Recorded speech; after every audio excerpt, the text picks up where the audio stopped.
Hi there. Well, firstly, I would like to thank everyone. First, those that are here, and also those that aren't present at this time. If they weren't doing what they were doing, we would not be doing what we are doing. This is all collaborative, whether we realize it or not, or whether we resist it or not. More fun once you get it, though, isn't it? Much more fun.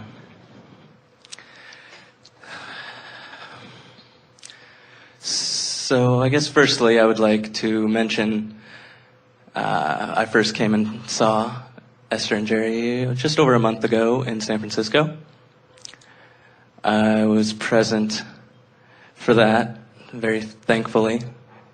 Abraham began with mentioning Napoleon Hill and Esther and Jerry's experience with Napoleon. If anyone doesn't know Napoleon, they should. Jerry, the story that we were telling is that Jerry was presenting a story in front of an audience from a book, from a segment from the book, Think and Grow Rich. And Esther was newly receiving Abraham and receiving us verbally and fully. And as Jerry was making his very passionate presentation, Esther felt the energy of Napoleon Hill flowing through her in a very powerful way. She could hardly wait for Jerry to get off the stage so that she could take him to the parking lot and introduce her to what was going on with her. And Jerry asked Napoleon Hill some very specific questions. They did not meet him. Jerry was adoring the book, but had not met him, but met him fully long after his death, as Esther was able to translate the pure essence of him. And Jerry's question to him was, what would you do differently? And he said, I would have explained where I got it, having experiences like this.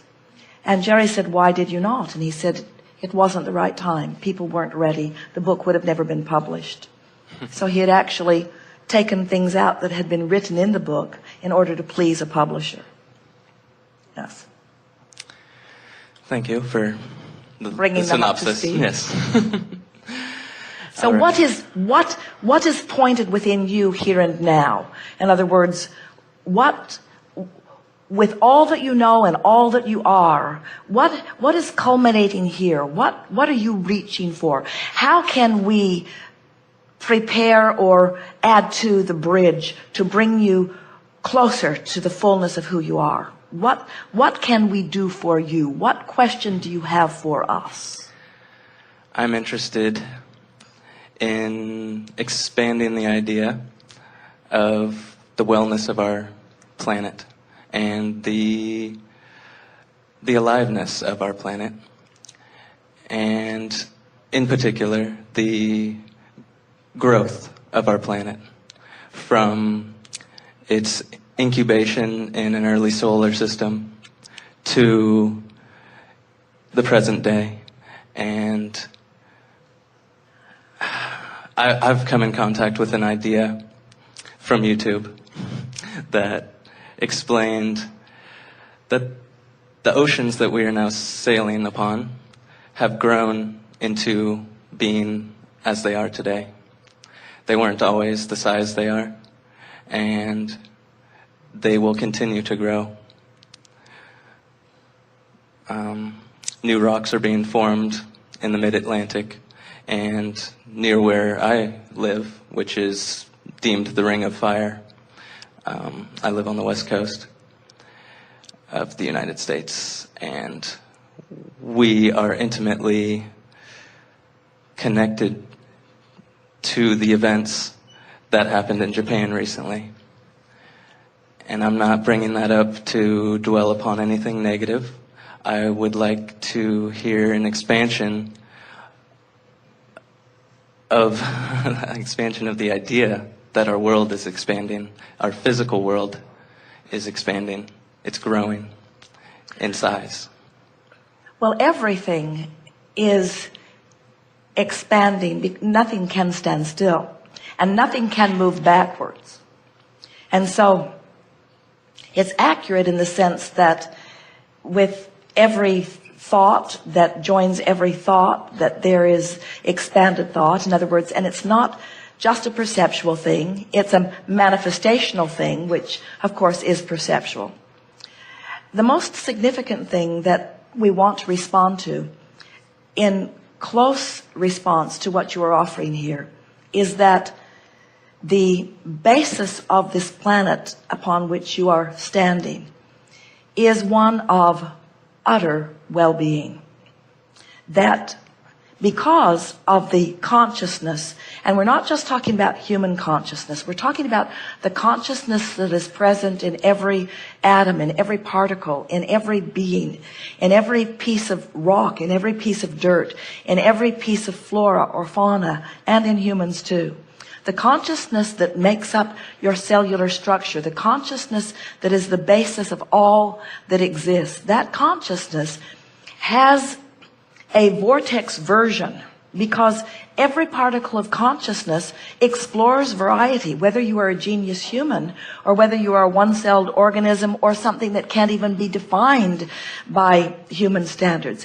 Everything that exists is exploring variety and has personal perspective, knowing what is not wanted in relationship to what is wanted, every part of consciousness.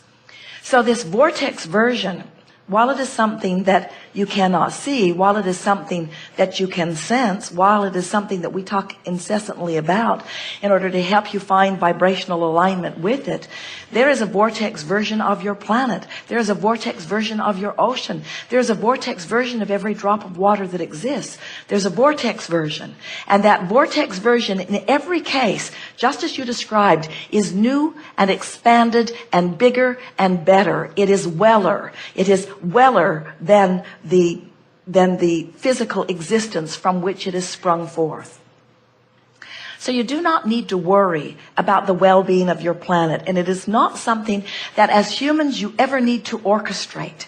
You have not been sent here to save your planet or even to document it and observe it in its process of what most humans believe is the devolving or the deconstructing of it, because none of that is happening.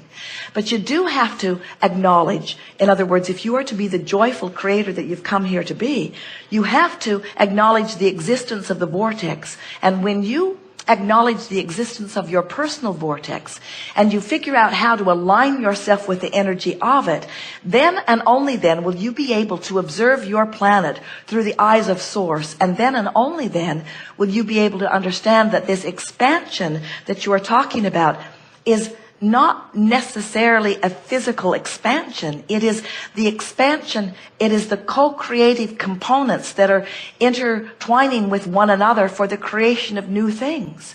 There are so many things that you once lived as a species or as one of many species upon your planet that you are no longer living because it no longer serves you. The evolution of all that is participating upon the planet is such, you see. So the powerful thing that we want to give to you, and we really enjoy listening to you, there is a movement afoot of people that are beginning to acknowledge your planet and your universal galaxies in ways that you are describing. But we want you to find a way of discovering your personal connection to your own vortex and to the energy of your Source who is within your vortex before you go much further into the exploration of this expanding planet. Because if you will observe it from inside the vortex, what you see will surprise and delight and thrill you and will enhance your already strong sense of physical well-being. Thank you. Your planet is not in peril, but your planet is changing. It always has, and it always will. It's the process of evolution, you see. Yes. So what's really happening if you really want to get into it in the technical way that we can feel that you're reaching, is that you are coming as not a species, because everyone's not coming along yet. But there are many of you who are coming to recognize that the vibrational nature of that which you are is the most important part of who you are. And the understanding of it will allow you to get into the vortex and have access to a perspective that many people in this lifetime or the next or the next or the next will not achieve. In other words, when you connect with the energy, with the consciousness that was you before you came forth into this body, then you connect with the big picture of how this earth spins in its orbit. You're beginning to realize what a small part of this big picture Earth or anyone on it really plays. But you're not a small part of the big picture when you're entering it from the vortex, you see. When you become part of the consciousness that is the consciousness that created this galaxy, that created this planet, then you get to play in the arena in a way that is truly satisfying. So whether you are a scientist or an astronomer looking outward, or whether you are a biologist or a scientist looking inward, whether you're looking at the things that are so small you can't see it, or whether you are looking at the things that are so far away that you cannot see it, as long as you are looking only with your human eyes, you are getting a very distorted view of all of it.